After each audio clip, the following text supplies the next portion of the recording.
So, what can you tell me about Chopin? Do you know anything about him? He lived very, a short life. He did. I'm pretty sure he, lived to 39.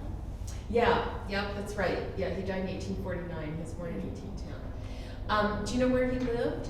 Poland? He did. He started his life in Poland. His dad was French, where we get the name Chopin, which is a French name, and his mom was Polish. And his father worked for the French government in the embassy in Poland. So Chopin lived the first 21 years of his life in Poland. The Nocturnes, I didn't play Nocturnes growing up. I played other Chopin pieces, but I didn't really play the Nocturnes. And so I had heard them, but I didn't really know much about them. And it wasn't really until I was in college and was taking music history classes, and I had played, I knew some by then, played around with some and so on. But it wasn't until I heard some opera music by early Romantic Italian composers, Italian opera, Bellini and Rossini and Donizetti, but especially Bellini and Rossini. And when I heard these opera arias, I went, oh my gosh, this is a Chopin nocturne. So what I found out after that, this again when I was in college, is that that Chopin's favorite music was opera.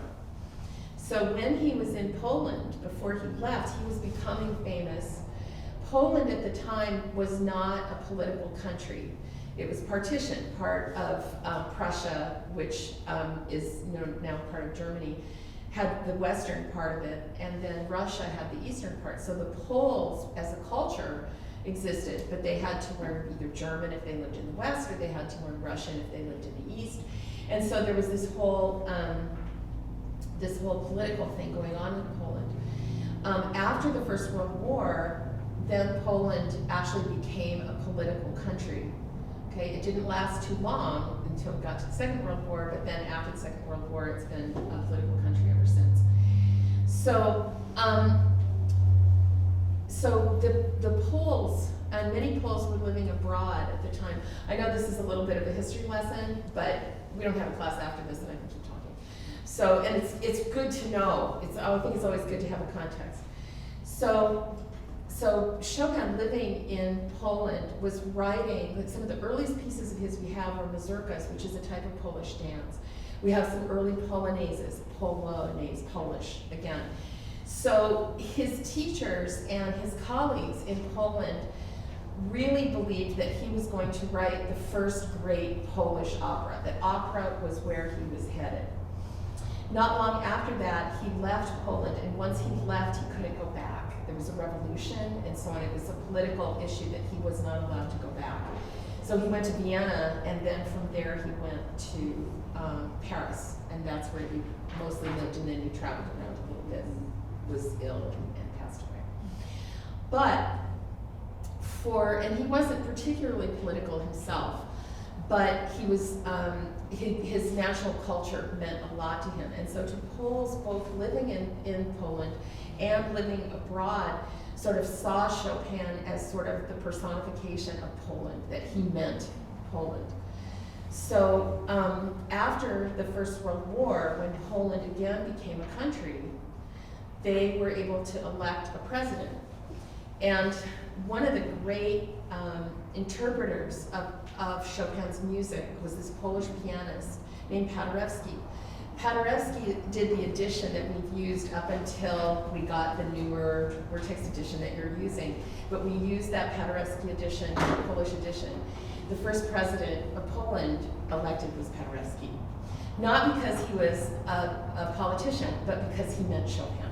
If Chopin was alive, they would have elected him, but that was what Poland meant to them, was Chopin.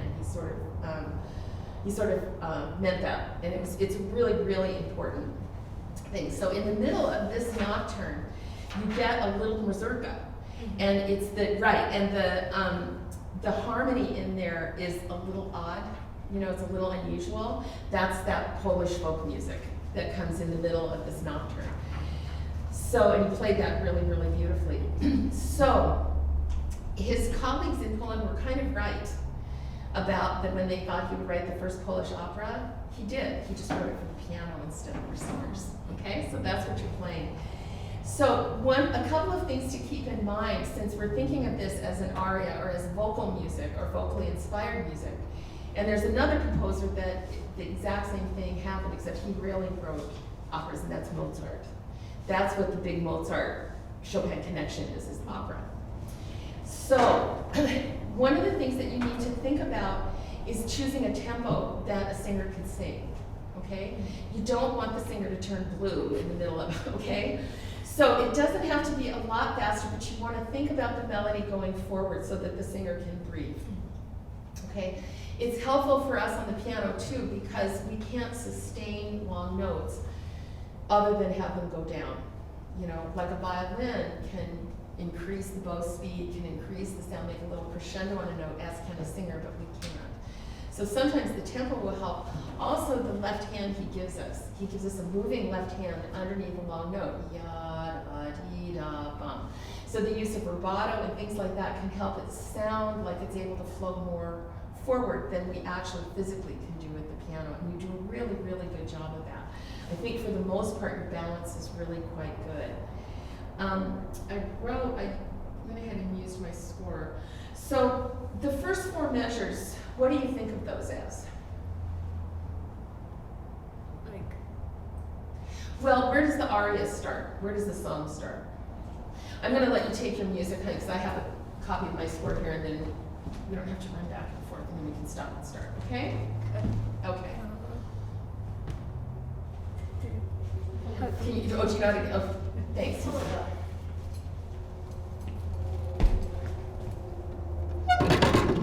There you go. Every piano is different. Okay, so where does the song or the aria itself start? I think like measure 2. 4? 5. Measure 5. Oh. Try measure 5 for me.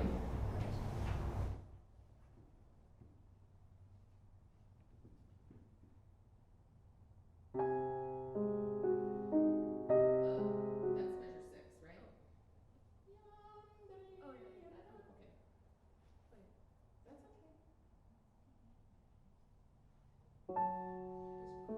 Hang on. I'm pretty sure we're in the same. Where I want you to start is. Oh, you know why? In mine, there's a bar line here, and it's written out. So that would be my measure 5. Okay. All right. Different editions.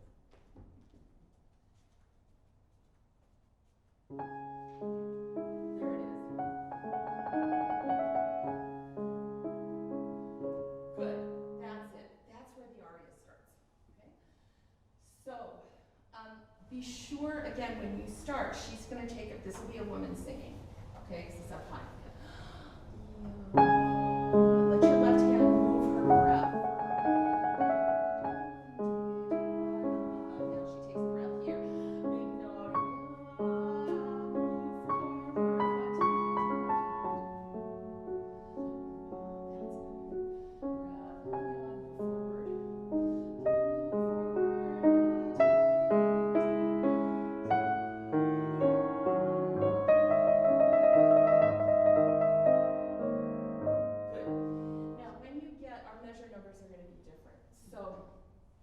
The 2 measures before the trill. Okay. Be careful that your left hand doesn't get too loud. Okay. Have you ever been to an opera before? No. Okay. But you know what I'm talking about. Okay, so she's up on stage and the orchestra's down in the pit, right?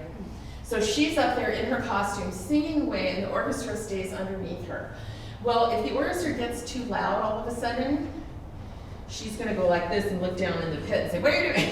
You know, because they're there to support her. They're not there to overwhelm her. So when you're doing this, I'm going to come up and play a little bit.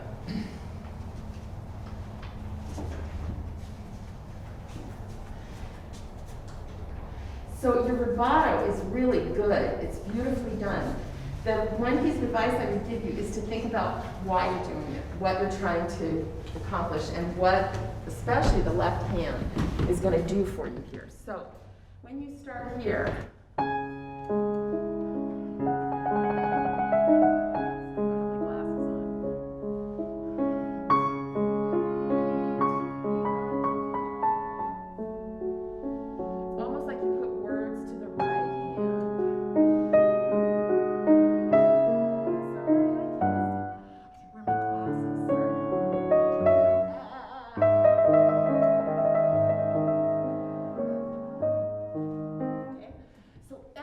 the left hand does is to support the right hand.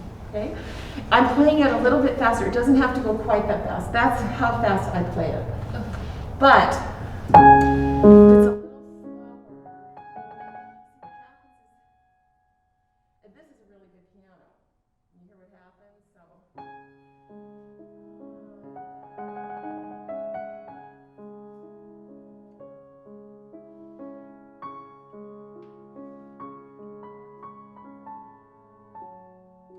In some editions, this is a D sharp. In the Paterap's D, this is a D sharp. Okay, it's fine to play an F sharp there, but you'll hear it sometimes as a D sharp. Okay, so singers can do this kind of stuff. So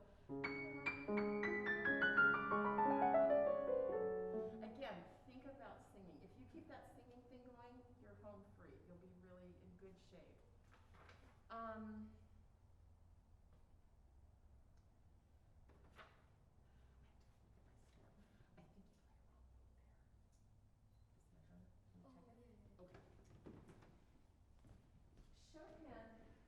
Chopin editions are really tricky. The problem is that almost all of his music he improvised first. Okay, so he would just sit and make this stuff up. And then he had to make money, and he taught, but he also needed to publish, so he would write down a version of the piece, but every time he played it, it was different. So any of the teachers in here, you know, in the waltz editions, we have the Schrift, which is the autograph or the first edition, and then we have the Fontana. And those are different, like really different, and it has to do because Fontana wrote down what he heard Chopin play. And the differences are significant. So this is another thing to keep in mind, is that you have to play it like you're making it up. Okay? That it's really free and so on. But if you can imagine words, and you don't have to actually put real words to it unless you want to, but that a singer, and it's really got words, and where is the phrase going, and so forth. Where does she take the breath? How the high note, I used to play for singers a lot when I was a graduate student, and they always used to call the high notes the money notes, because that's what the singer's getting paid for, to sing that high C. So that kind of thing. So you really want that to kind of bloom. I think you've really got the right color and the right sound for this. So let's talk about that first part that has the repeat sign. Okay? So when you said that it starts in measure 2 in your edition, it does. Okay, that's measure 5 in my edition. So that opening, I want you to imagine the orchestra down in the pit playing the introduction while the soprano, who's on stage and in her costume and in her character, is going, is this a happy nocturne? No, it's kind of tragic. So she's going, oh, oh. Okay, well the introduction's going on in there. And they finish, and then she takes a breath and she sings this glorious, glorious aria, okay? So see if you can play the beginning like an introduction. What happened was that the introduction went a little slow, so it sort of started being about the orchestra. They're only setting up the singer, okay? All right, let's give that a try. Can we try a little faster? Just try this for me, Tom. In where the just play that for me.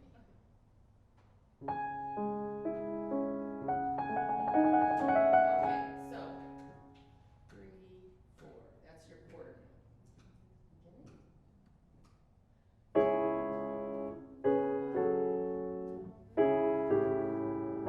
Now softer. Tragedy is coming. Yes. Stretch that a little up. That was stunning.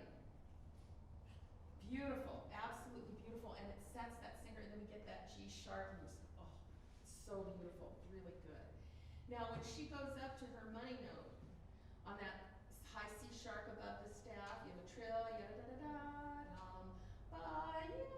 be sure that that C, that you don't let your arm get tight, but that you really make it ring with a nice flowing arm. The big scale. Both of them, the C sharp and then the octave higher. Okay.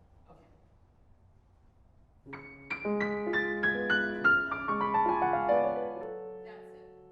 Good.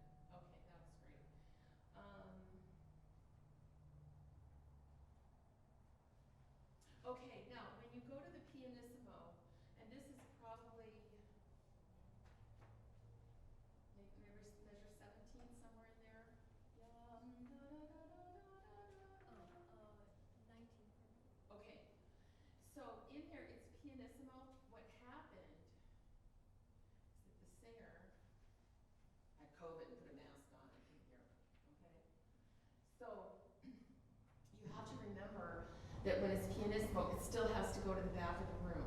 Pianissimo is not a volume control. We're talking about that today. Okay? It's partly a character. Okay? So I want you to find somebody at the back of the room. Okay? Do you see him? Okay. I want you to play the pianissimo to that person. Okay? It's pianissimo, but it's to that person. Go ahead.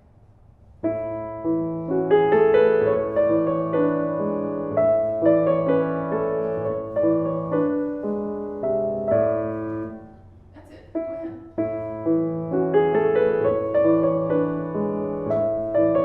That's it. Keep the left hand really quiet. Take a little time. That's it. So what you've done there is that by altering the balance a little, bring your left hand down a little bit more, and then do a little bit of rubato, it gets the character of pianissimo without us all having to try to hear it, okay? That was beautiful. Really, really good. Okay, and then you have that mazurka in the middle that's modal, that's not in the regular tonal language. I thought you did that beautifully. That was really good. The last thing that I want to say has to do with the ending. Okay, so what measure number do you get the first scale with little notes? 55. 55? Okay. Right, so we're two. Okay, so 54, 53, 52, 51, 50, 49. Can you start and measure 49 on that trill? It's kind of in the middle of a phrase, but.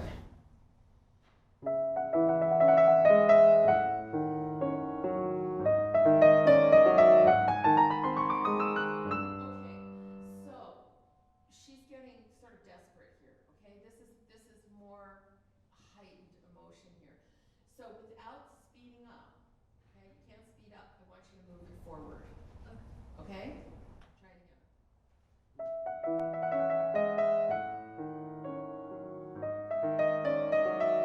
So what happens, it says con forza. And so you're playing each note, da da da da da da da. So she's singing, ya da da dee da, ya da da da. Okay, so think of a 3-syllable word, okay? Steinway is such a great piano. Okay, so you want to keep it moving forward. Okay, con forza, again, it's not telling you what to do, it's telling you how it should sound. So full and strong, but it's a singer. Okay, try it one more time.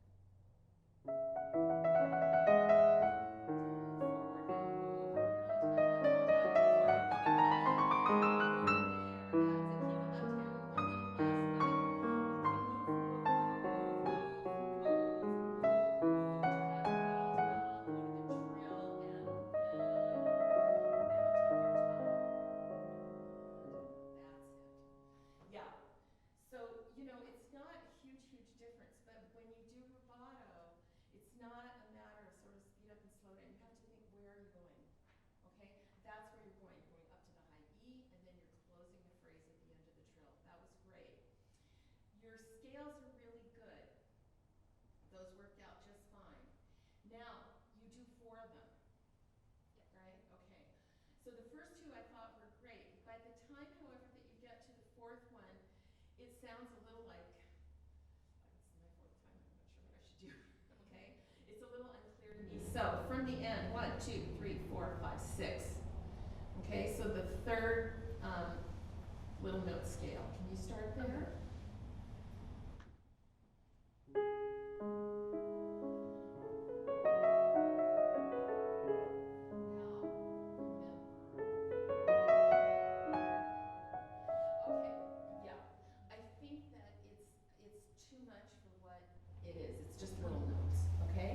So try the first one.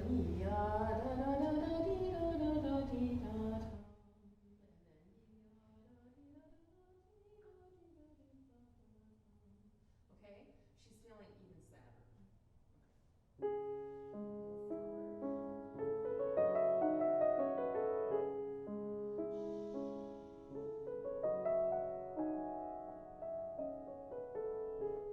Yes, I wouldn't slow down that much coming down. I don't know if your edition has the little staccatos. Mine but you have a rallentando after that, okay? If you slow down that much, you're gonna be in the soup, because you're not gonna have anywhere to slow down, okay? Keep going to G sharp again, okay? Try it once more.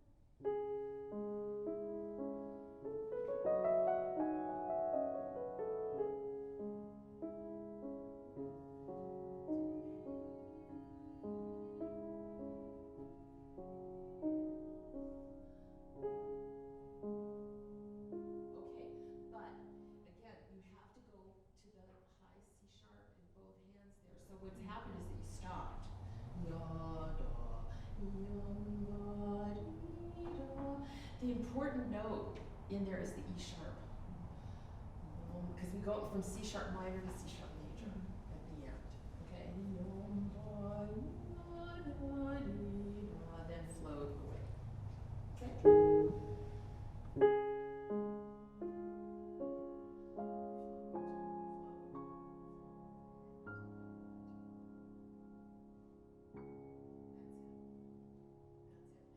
I wouldn't slow down so much that we don't get the motion into the C sharp, okay?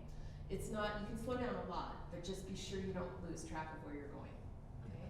If I talk too slowly, we forget what I'm talking about. Do you see what I mean? Do the last two measures again, please.